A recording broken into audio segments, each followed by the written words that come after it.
Sébastien, je te laisse la parole. Parfait. Bon, j'espère que tout le monde m'entend. Bonjour à tous. Merci d'abord pour cette invitation. Merci en particulier à Alexandre de m'avoir invité pour donner cette présentation. Donc du coup, donc effectivement, moi je suis chargé de recherche CNRS à l'Institut Langevin. Alors l'Institut Langevin, je vais juste mettre mon petit pointeur laser. Donc c'est un laboratoire qui est principalement affilié à l'ESPCI, qui est une école d'ingénieurs qui fait partie de l'université PSL, et au CNRS, qui est aussi associé à l'université de Paris. Donc nous, on est dans le centre de Paris. Et dans ce laboratoire, mes thématiques de recherche sont tournées essentiellement autour de l'optimisation des interactions lumière-matière à température ambiante, autour de 4 thématiques, donc le développement de nouvelles méthodes de nanofabrication, dont je parlerai un petit peu à base en particulier en utilisant les nanotechnologies ADN, et donc en particulier on étudie les propriétés, l'optimisation des propriétés d'interaction lumière-matière dans des résonateurs plasmoniques et diélectriques. Et on s'intéresse également à comment ces résonateurs peuvent être ensuite utilisés pour faire des objets plus complexes, en particulier des milieux désordonnés. Mais bon, aujourd'hui, je ne parlerai pas de ce qu'on fait autour des systèmes désordonnés, je m'intéresserai plus à des résonateurs individuels. Alors, si on parle d'interaction lumière-matière et en particulier optimisation des interactions lumière-matière, on peut déjà demander pourquoi on veut les optimiser. Donc, pour faire ça, j'aime bien utiliser cette première ordre de grandeur quand on considère un émetteur quantique unique. Donc, on prend évidemment un des systèmes les plus simples qu'on peut imaginer pour l'interaction lumière-matière. Il faut se rappeler, donc ce système, en général, on peut l'approximer à un système à 2 niveaux. Et donc, si on excite ce système à 2 niveaux avec exactement la bonne longueur d'onde qui correspond à la différence d'énergie, on va avoir une section efficace d'interaction. Donc, ça veut dire la surface effective que cet émetteur représente pour une onde plane qui lui arrive dessus. La surface effective va être de l'ordre de la longueur d'onde au carré. Donc ça, c'est lié à un phénomène de luminosité unitaire, dont je parlerai dans le transparent suivant. Mais ce qu'il faut réaliser, c'est que du coup, si on prend maintenant une lumière focalisée, qu'on se met à la limite de diffraction, on va être capable d'aller focaliser donc, à une échelle qui est similaire à cette section efficace. Et donc, un émetteur quantique unique, isolé, est un système qui en fait interagit de façon très, très efficace avec la lumière. Et ça a été démontré expérimentalement. Donc, évidemment, un émetteur quantique isolé, ce n'est pas toujours facile à manipuler. Mais ce qui a été fait il y a une quinzaine d'années, ça a été de prendre une molécule fluorescente, de la refroidir à quelques Kelvin, de telle sorte à vraiment minimiser son interaction avec son environnement. Et maintenant, cette molécule fluorescente, elle va être capable de pouvoir interagir avec un laser uniquement quand ce laser correspond exactement à la différence d'énergie entre ces états électroniques propres.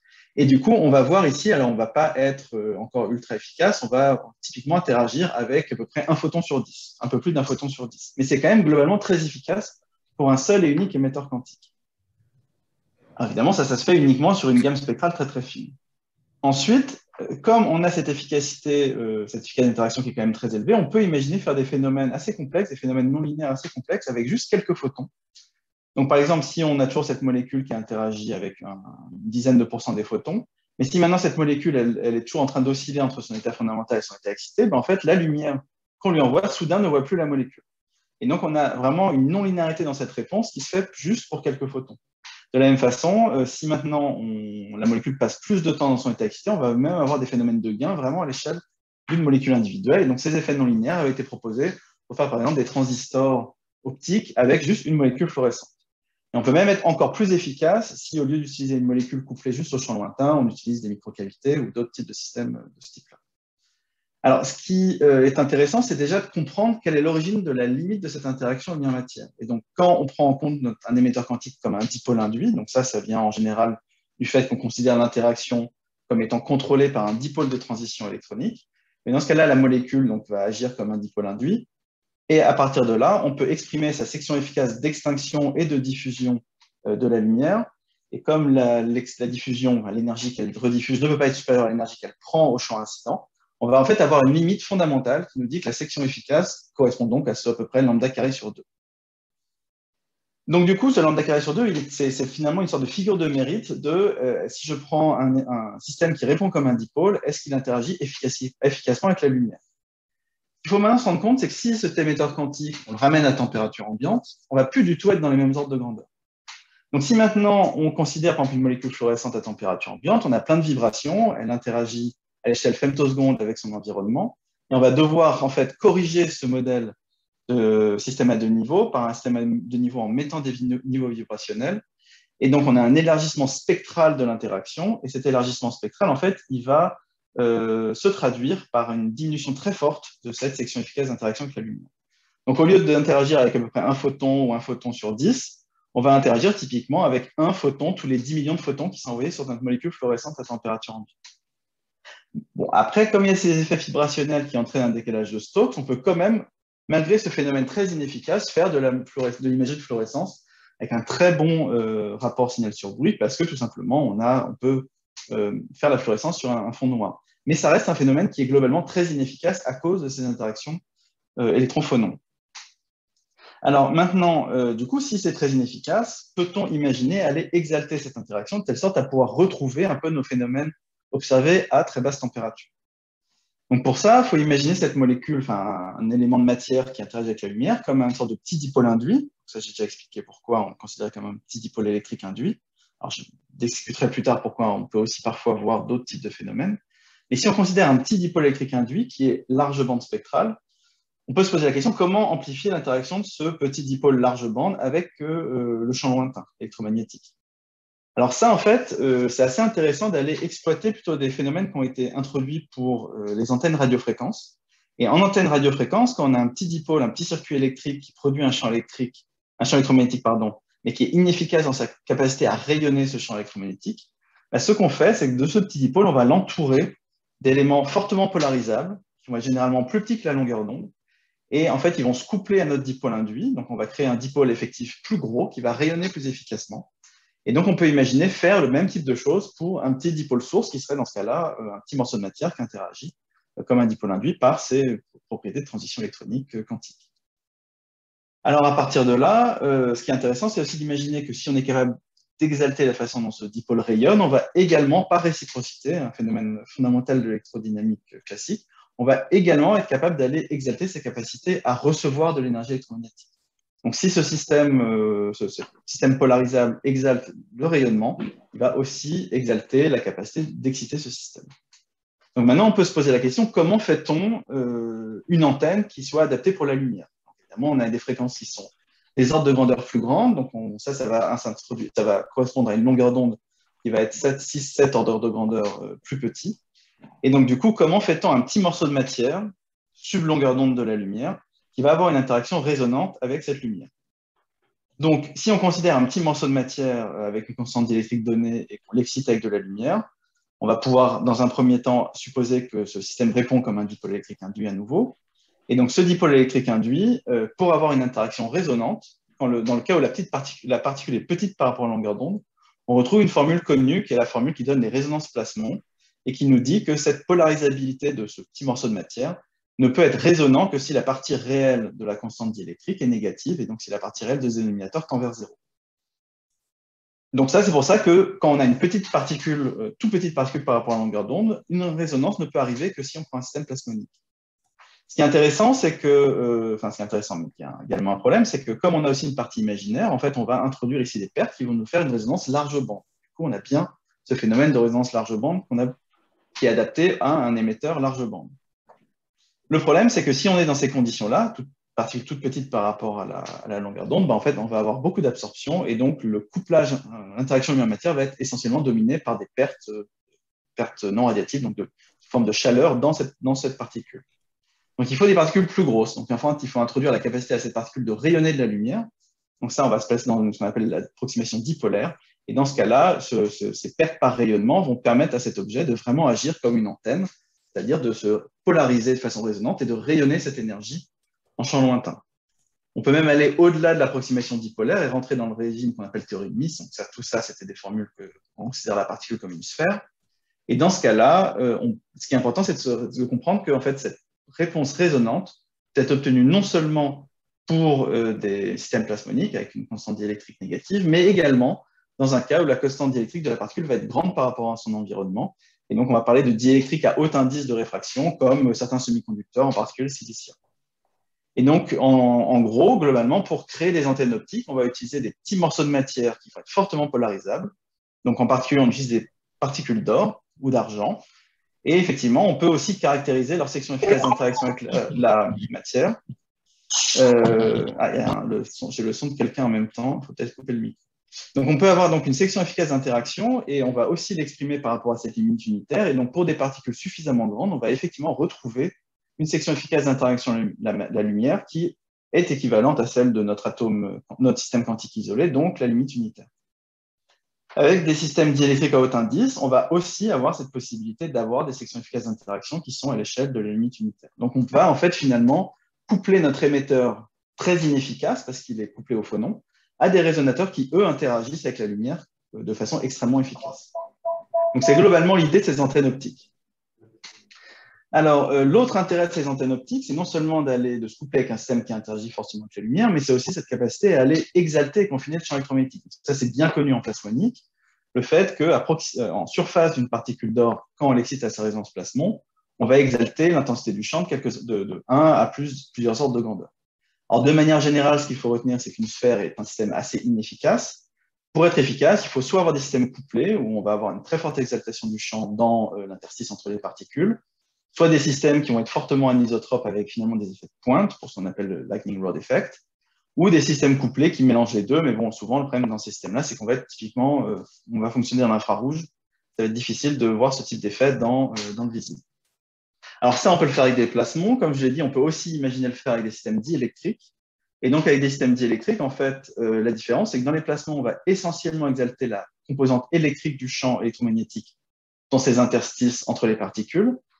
Dans le cas des systèmes diélectriques, on va avoir, on va dire, plus de degrés de liberté. Alors, on va être un petit peu moins efficace pour exalter la partie électrique du champ, mais on va aussi être capable d'exalter la composante magnétique du champ. En plus, ce champ électrique, comme la particule a très peu d'absorption, on va pouvoir exalter aussi le champ à l'intérieur de la particule.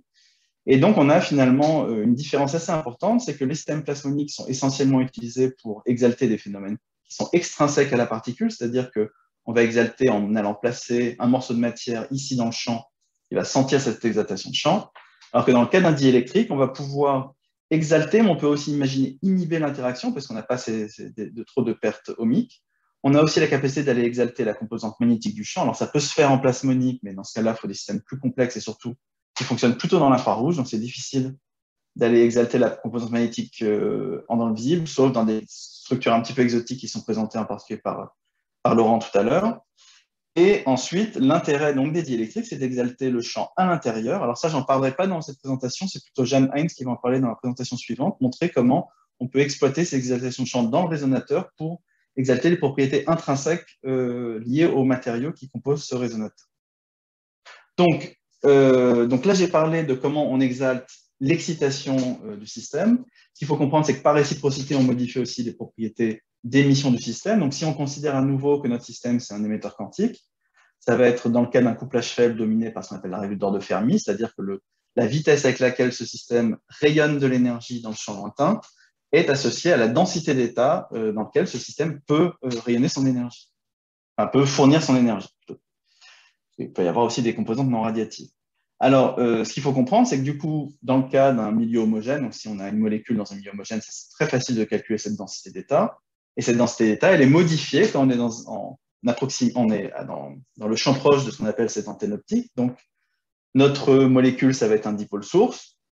Elle polarise son environnement. Donc, du coup, on a ici ces dipôles induits qui vont aussi créer des lignes de champ, qui vont influer sur le champ à la position du dipôle source. Et donc, du coup, on va pouvoir, par un tenseur de Green, relier le champ en tout point de l'espace au dipôle de notre dipôle source. Et du coup, si on regarde maintenant le champ créé par le dipôle source à sa position due à tous ces dipôles d'image, on va retrouver ce qu'on appelle donc cette densité d'état électromagnétique. Et ce qui est intéressant, c'est que cette densité d'état électromagnétique est un phénomène qui est purement classique, c'est de l'électrodynamique purement classique.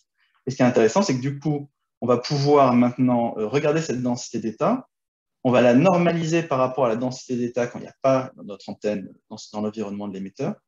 Et donc, du coup, on va, dans le cas d'un dipôle classique, obtenir tout simplement la puissance que dissiperait ce dipôle par rapport à la puissance qui est dissipe quand il n'y a pas d'antenne. Et si on regarde notre règle de Fermi, et si on prend ce ratio de densité d'état, eh bien, du coup, on retrouve que ce ratio de densité d'état, en fait, c'est la modification du temps de vie d'un émetteur quantique. Et donc, c'est assez intéressant de se rendre compte qu'on peut donc faire des calculs d'électrodynamique classique pour remonter à des phénomènes quantiques dans ce type de résonateur. du moment où on est dans le régime de couplage faible. Donc, je vous présenterai tout à l'heure un petit peu ce qui se passe quand on sort du régime de couplage faible. Donc, c'est-à-dire quand cette règle de Fermi est valable. Donc, du coup, finalement, avec ces systèmes polarisables, on a la possibilité d'aller exalter l'excitation, de modifier les propriétés d'émission. Et donc, la difficulté, c'est d'aller coupler des systèmes, des émetteurs de lumière à ce type de résonateur. Et donc là, on rentre plutôt dans les problématiques de nanofabrication. Et donc, les deux approches que je vais vous présenter aujourd'hui, donc une qui est vraiment dans le thème de cette session du GDR, qui est autour des aspects de résonateurs colloïdaux. Et donc là, je montrerai comment nous, on utilise en particulier les nanotechnologies ADN pour aller positionner des émetteurs dans ces résonateurs.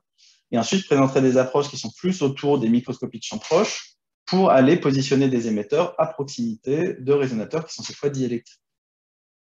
Alors, au niveau des systèmes plasmoniques, nous, on a fait le choix de l'ADN. Alors, l'ADN, c'est aussi parce qu'il y avait déjà eu des assemblages de nanoparticules d'or qui avaient été démontrés avec de l'ADN dans la littérature. Et en fait, la difficulté qu'il y avait, c'était, comme je l'ai dit précédemment, donc on ne peut pas utiliser de toutes petites particules d'or parce que celles-là ne font qu'absorber. Donc la difficulté qu'on a eue au début, c'est d'arriver à faire ce type d'assemblage avec des particules d'or qui agissent vraiment comme des antennes optiques. L'intérêt de l'ADN aussi, c'est que vraiment on peut aller fonctionnaliser sa structure chimique à l'échelle de la distance entre deux bases, qui est juste d'un tiers de nanomètre. Donc, on a vraiment cette programmabilité chimique, en sachant qu'on connaît la position exacte de chaque base. Donc nous, en fait, la géométrie qu'on a fait au début était assez simple, juste deux particules avec ce type de brin d'ADN, et donc on les a fabriquées il y a une dizaine d'années, où on a pu comme ça les caractériser. En fait, on peut modifier la longueur de l'ADN entre les particules, en jouant sur donc juste la longueur de la double hélice. On peut même mettre la double hélice perpendiculairement à ces deux particules. Alors, du coup, une fois qu'on a créé ce type de résonateur, on peut aller les caractériser. Alors, la première chose qu'on va vérifier, c'est leur résonance plasmon. Donc, on peut aller positionner ce type de dimère dans des champs microfluidiques. Donc là, on voit nos dimères qui sont assemblés. Et puis, on peut aller regarder la résonance de chaque dimère en allant juste sélectionner spatialement la lumière qui vient d'un de ces points. Et on obtient cette résonance plasmon, donc large bande. On a un très mauvais facteur de qualité, mais finalement qui est adapté au fait de se coupler avec un émetteur fluorescent. Et du coup, après, on peut se demander déjà quelle est la nature de cette... Qu'est-ce qui contrôle finalement les propriétés de cette résonance plasmon? Donc, la première chose qu'il faut prendre en compte quand on a des systèmes couplés, c'est le couplage plasmon. Donc, le fait que la première particule, donc on a une particule seule, donc elle se polarise, elle agit comme un dipôle. Ce dipôle crée également un champ, et donc ce champ, finalement, il va influer également sur la polarisation d'une seconde particule. Donc, si on est dans un cas ici longitudinal, en fait, le champ créé dans la première particule attire les électrons dans le même sens que le champ incident. Donc, on a un effet coopératif. Donc, de façon effective, ce dipôle-là va être plus gros, plus efficace. Donc, on va avoir globalement une section efficace d'interaction plus grande que les deux particules isolées. Et on a aussi un décalage vers le rouge de la résonance parce qu'on a besoin de moins d'énergie pour exciter ce système couplé. Au contraire, si on est dans un couplage transverse, les deux effets sont anti-coopératifs et donc on a un décalage vers le bleu de la résonance et surtout un dipôle qui est moins efficace. Donc, globalement, la réponse des dimères est dominée par ce mode longitudinal qui se décale vers le rouge quand la distance entre les particules diminue. Donc ça, on peut le retrouver. Si on diminue la longueur de notre brin d'ADN, on a notre décalage vers le rouge, l'augmentation de la section efficace. Et donc, de façon indirecte aussi, on a une information sur la distance interparticule par la valeur de cette fréquence de résonance. Ce qui est intéressant, c'est que dans ce type de système colloïdaux, on a également plus de degrés de liberté finalement que les approches typiquement lithographiques dans le fait de pouvoir créer des systèmes dynamiques. Donc, on peut en fait, in situ, aller moduler cette distance interparticule. Alors, ce que l'on fait en pratique, c'est on part de ces particules qui ont des charges négatives effectives qui sont plutôt négatives, et en jouant en fait sur la force ionique locale, on est capable d'aller moduler cette distance à l'échelle du nanomètre. Donc, en fait, ce que vous voyez ici, c'est le changement de couleur de dimère unique quand on rapproche les deux particules l'une de l'autre. Donc, en fait, une est fixée sur le substrat, l'autre se rapproche. Et on modifie ici la distance, typiquement d'une vingtaine de nanomètres au début, jusqu'à des distances qui sont 2 ou 3 nanomètres pour quand les particules sont très proches. Donc, on peut jouer sur la distance entre les particules, on peut jouer sur la taille des particules, évidemment, on peut jouer sur leur forme aussi. Nous, on n'a pas tellement joué sur la forme. Donc là, en fait, ce qu'on fait, c'est que si on augmente la taille des particules pour un brin d'ADN de longueur donnée, en fait, on va augmenter le couplage plasmon, ce qui va entraîner un décalage vers le rouge. En même temps, ces particules d'or plus grosses, elles vont introduire plus de pertes radiatives, donc on voit que le facteur de qualité de la résonance diminue quand on a des plus grosses particules. Donc finalement, ces systèmes sont plus radiatifs. Peut-être, donc a priori, on verra que ce sont des meilleures antennes. Ces systèmes-là ont plus de pertes ohmiques, mais ont des meilleurs facteurs de qualité. Donc on a différents degrés de liberté. Alors, on peut aussi jouer sur la nature de cette structure en ADN. Donc, ce que je vous ai montré jusqu'à présent, c'est des systèmes très, très simples. Ce qu'on a fait plus récemment, c'est qu'on a commencé à faire des assemblages plus complexes de brins d'ADN, où, en fait, au lieu de prendre juste un petit brin d'ADN, on part d'un système qu'on appelle un origami d'ADN. Donc, ça, c'est un long brin viral d'ADN sur lequel on ajoute des brins qui sont appellent des staples, j'ai oublié le nom en français, enfin des agrafes, où en fait chaque brin va aller en fait replier notre ADN viral pour créer des formes assez complexes. Et donc on collabore depuis quelques années avec Gaëtan Bello du CBS qui travaille sur ce type de système. Et on est capable de fabriquer aussi ce type de résonateur plasmonique sur des objets en ADN plus complexes. Donc ici, vous voyez peut-être sur l'image thème, en parallèle, ces différents brins d'ADN, ces différentes doubles hélices d'ADN qui sont en fait compactées entre elles dans cet origami. Et on peut moduler la distance entre les particules en jouant en fait sur ce qu'on appelle ici un site actif dans cet origami. Et en fait, ce type d'objets, on les utilise plutôt pour aller, on voudrait les utiliser pour faire des applications biomédicales, plutôt pour aller détecter des modifications ici de cette partie active, donc de regarder d'aller faire de la détection de biomolécules par un changement de la fréquence de résonance de ces dimères. Mais là, je vais plutôt donc me focaliser sur ce que je vous ai dit précédemment, c'est-à-dire des optimisations de l'interaction lumière-matière dans ce type de résonateur où on peut maintenant du coup placer une ou plusieurs molécules fluorescentes. Donc, ce qu'on est capable de faire, c'est d'aller exalter l'excitation. Ce qu'on est capable de faire aussi, c'est de modifier le temps de vie de luminescence grâce à cette modification de la densité d'état. Et donc, de façon générale, on va modifier l'intensité de fluorescence. Alors, j'ai un peu simplifié ici la formule puisque tous ces objets répondent comme des dipôles, donc il n'y a pas de modification des diagrammes de rayonnement. Alors, là, tout ça, c'est un raisonnement dans un régime de couplage faible. Donc, ça, c'est quelque chose qu'on a pas mal étudié, en particulier en collaboration avec les équipes de Nicolas Bonneau et de Jérôme Wenger à l'Institut Fresnel. Donc, on a étudié à la fois les modifications de temps de vie de luminescence à l'échelle de l'objet individuel dans ces résonateurs. Donc, on est capable de modifier le temps de vie d'à peu près de 2 ordres de grandeur, en conservant les propriétés d'émission de photons uniques puisqu'on a toujours un émetteur quantique dans ces systèmes, et en jouant sur donc, la qualité de l'antenne, donc sa capacité à rayonner le champ électromagnétique une fois qu'on y a couplé un émetteur. On peut passer d'un système qui va avoir un rendement quantique très faible à un système où le rendement quantique va être conséquent avec une exaltation non négligeable de la fluorescence. Donc, de manière générale, on peut gagner à peu près 2 ordres de grandeur sur l'intensité de fluorescence, un petit peu plus au niveau de la diminution du temps de vie, tout en conservant des rendements qui sont corrects, c'est-à-dire de l'ordre de 50%. Donc, ce qu'il faut retenir, c'est que globalement, par rapport à notre émetteur quantique qui avait perdu à peu près 7 ordres de grandeur dans sa section efficace d'interaction, on a maintenant à peu près gagné 2 ordres de grandeur. Alors, pour aller plus loin, ce qu'il faut, c'est augmenter encore le couplage et donc sortir de ce régime de couplage faible pour atteindre ce qu'on appelle le régime de couplage fort, où en fait l'émetteur et le résonateur sont considérés comme des oscillateurs harmoniques amortis. Ces oscillateurs harmoniques amortis se couplent avec une certaine énergie. Et donc, si on résout notre système couplé, en fait, on peut exprimer des nouveaux modes hybrides pour ce système couplé. Et donc, ça a été en particulier beaucoup observé dans les systèmes plasmoniques quand on les couple à des émetteurs qu'on appelle des agrégats J. Et pourquoi on utilise des agrégats J? C'est qu'en fait, parce que dans le cas où on a beaucoup d'émetteurs qui sont agrégés, on va avoir la capacité d'avoir une énergie de couplage qui est en fait beaucoup plus élevée que si on considérait un seul émetteur. Et nous, initialement, ce qu'on voulait, c'était voir vraiment ce qui se passait avec un seul émetteur. Et donc, on s'est posé la question, est-ce que c'est possible d'aller atteindre ce régime de couplage fort avec le type de dimère que l'on fabrique et une molécule fluorescente? Alors, en fait, en pratique, par des calculs électrodynamiques classiques, ce qu'on peut observer, c'est que le régime de couplage fort peut être atteint si les particules vont avoir finalement un assez bon facteur de qualité, donc finalement pas des mauvaises antennes, donc du coup avec un mauvais rendement quantique, mais on peut a priori atteindre ce régime de couplage fort. Mais pour ça, il faut aussi que la distance entre les particules soit vraiment très faible, soit inférieure typiquement à 2 nanomètres. Alors, ce type de distance interparticule très faible a été observé expérimentalement, alors pas vraiment dans des dimères, mais dans un système qui est conceptuellement assez proche, puisqu'on prend une particule d'or et on fait un miroir dans un film d'or, donc on a finalement 2 particules couplées, une particule couplée avec sa particule image, et ça a été effectivement observé avec un certain nombre, quelques molécules, de voir effectivement ce régime de couplage fort, avec l'apparition des modes hybrides et un anti-croisement classique du couplage fort entre des oscillateurs harmoniques. Et on peut même descendre à 1 ou 2 molécules et commencer à observer ce type de régime d'apparition de mode hybride. Ça a été aussi observé avec des systèmes assez similaires, mais cette fois avec des boîtes quantiques colloïdales. Mais de manière générale, il faut se rendre compte que dans ce cas-là, la reproductibilité reste très faible, donc sous 1%. Et dans ce cas-là, en fait, on n'a pas un contrôle direct du nombre de molécules. Finalement, il est observé a posteriori. Donc, on se demandait, est-ce que nous, avec cette approche d'auto-assemblage ADN, on pourrait arriver à faire ça avec un meilleur contrôle, peut-être une meilleure reproductibilité.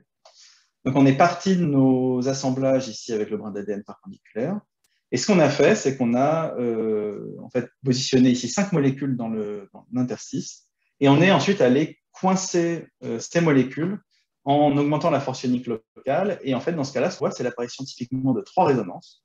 Alors, comme le système est très couplé, on voit ici le mode transverse, toujours à peu près la même longueur d'onde, et on voit ici 2 modes qui sont les modes hybrides, et on retrouve très très bien ce phénomène d'anticroisement, et avec des facteurs des quantités d'énergie de couplage qui sont celles qui sont attendues par des calculs électrodynamiques classiques. Donc globalement, a priori, on pourrait être assez content de cette approche, sauf qu'on reste dans des problèmes de reproductibilité très importants, puisqu'on voit ça que sur quelques pourcents des résonateurs, et ça, on pense que c'est lié en particulier à la courbure locale des particules, puisqu'elles sont commerciales, donc elles sont facettées. On pense aussi que ce problème est lié au fait que une sphère reste un assez mauvais résonateur, qu'il faudrait avoir des pointes locales pour arriver à gagner sur ces phénomènes de couplage. Donc ça, c'est des choses sur lesquelles on travaille actuellement. Alors, au cours des dernières minutes de ma présentation, parce que je ne sais plus exactement à quelle heure j'ai démarré, mais bon, il doit me rester peut-être 5 minutes grand max, je vais vous présenter un petit peu ce qu'on a fait avec des résonateurs diélectriques. Donc là où on n'est pas parti sur des approches colloïdales. En particulier, ce que je vous ai dit précédemment, c'est qu'on considère en général les émetteurs comme des dipôles électriques. Et la raison pour laquelle on considère ça comme des dipôles électriques, c'est qu'en général, si on prend juste un électron dans le vide et qu'on exprime le dipôle magnétique par rapport au dipôle électrique, on utilise ces formules pour un système quantique très simple, on peut montrer comme ordre de grandeur qu'on va typiquement avoir une probabilité d'exciter un état quantique par un dipôle magnétique qui est des ordres qui sont 5 ordres de grandeur plus faibles que ce qu'on peut faire avec un dipôle électrique. Alors ça, c'est pas toujours vrai, puisque si on prend des systèmes où les transitions dipôles électriques sont interdites de symétrie, dans ce cas-là, en fait, on va retrouver des ordres de grandeur similaires pour des transitions électriques et magnétiques. Et ça, c'est le cas en particulier dans des ions lanthanides, où on peut voir des états excités dans les ions lanthanides qui se désexcitent soit comme des dipôles électriques, soit comme des dipôles magnétiques à des longueurs d'onde similaires. Donc ça a été observé en particulier dans l'europium, où en modifiant la densité d'état en utilisant un simple miroir, on peut voir l'influence sur des dipôles électriques, sur des dipôles magnétiques. Alors à partir de là, avec Nicolas Bonneau à l'Institut Freinet, on s'est demandé qu'est-ce qu'on peut faire avec des résonateurs diélectriques qui ont aussi la capacité d'exalter les propriétés, d'exalter la densité d'état magnétique du champ électromagnétique.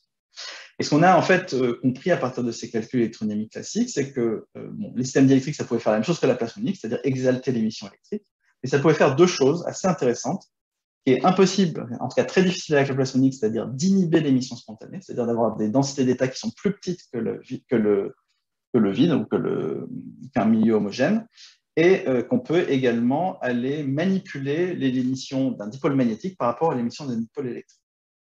Alors là, j'ai juste présenté rapidement les études qu'on a fait autour de ça. Donc, la première difficulté, c'est d'aller positionner l'émetteur à proximité de notre résonateur. Donc, pour ça, avec Valentina Krasnalnikov et Yannick Deville à l'Institut Langevin, en fait, on est parti sur des émetteurs fluorescents collés au bout d'une pointe SNOM. Et ce qu'on a pu observer, c'est qu'en fonction de la position spectrale de la résonance du système diélectrique par rapport à notre émetteur, on pouvait effectivement plutôt inhiber ou légèrement exalter l'émission spontanée, dans le cas où là, c'est de l'émission électrique. Alors, la raison pour laquelle c'est assez peu inefficace, c'est qu'on reste sur un seul résonateur. Donc ça, je vous ai dit que ce n'était pas très efficace comme antenne. Et en plus, on ne peut pas les poser très très proches de notre résonateur. Alors ça, en particulier, Jérôme Wenger à l'Institut Fresnel a montré qu'on pouvait trouver une solution pour aller positionner vraiment des émetteurs fluorescents dans ces antennes diélectriques en jouant sur leur diffusion naturelle dans l'eau. Et ce qu'ils ont pu montrer, donc, c'est que effectivement, ces antennes diélectriques peuvent vraiment être très efficaces du moment où on place l'émetteur de façon très efficace, là où la densité d'état est fortement modifiée. Alors, à partir de là, avec Mathieu Nivelle à l'INSP, on s'est demandé, est-ce qu'on peut arriver à faire ça, mais plutôt en regardant l'inhibition d'émissions électriques ou l'exaltation d'émissions magnétiques, puisque c'est offert par ces émetteurs, ces résonateurs diélectriques. Et donc, pour ça, en fait, ce que Mathieu a fait, c'est qu'il est parti de ce résonateur diélectrique, mais en fait, il l'a creusé pour faire rendre accessible l'exaltation du champ magnétique. Alors, elle n'est pas si élevée, parce qu'en fait, là, on regarde ce qui se passe en surface, Et ce qui est intéressant, c'est qu'on exalte un peu la partie magnétique du champ, alors qu'en même temps, on inhibe au centre la composante électrique du champ. Alors qu'autour, on exalte la partie électrique du champ. Donc, en fonction de la position de ce résonateur par rapport à l'émetteur, on va plutôt exalter la composante magnétique ou la composante électrique. Et en positionnant des émetteurs lanthanides qui émettent comme des dipôles électriques ou des dipôles magnétiques, il a pu effectivement montrer qu'on pouvait, par endroit, favoriser l'émission magnétique, à d'autres endroits, favoriser l'émission électrique. Et donc, vraiment, on a ce contrôle, grâce au résonateur diélectrique, des composantes électriques et magnétiques, de pouvoir jouer avec des dipôles électriques et des dipôles magnétiques comme source de lumière. Donc, en conclusion, ce que je vous ai montré, c'est que sur des systèmes plasmoniques, on peut en particulier exploiter les nanotechnologies ADN pour aller créer des objets avec un très bon contrôle de leur environnement chimique, de telle sorte à aller positionner un ou plusieurs émetteurs dans ces interstices et avoir une exaltation qui va être typiquement de 2 à 3 ordres de grandeur dans le cas du couplage faible et pouvoir atteindre, on espère, des ordres de grandeur supérieurs dans un régime de couplage fort. Et ce que je vous ai montré, c'est qu'avec les systèmes diélectriques, de par leur faible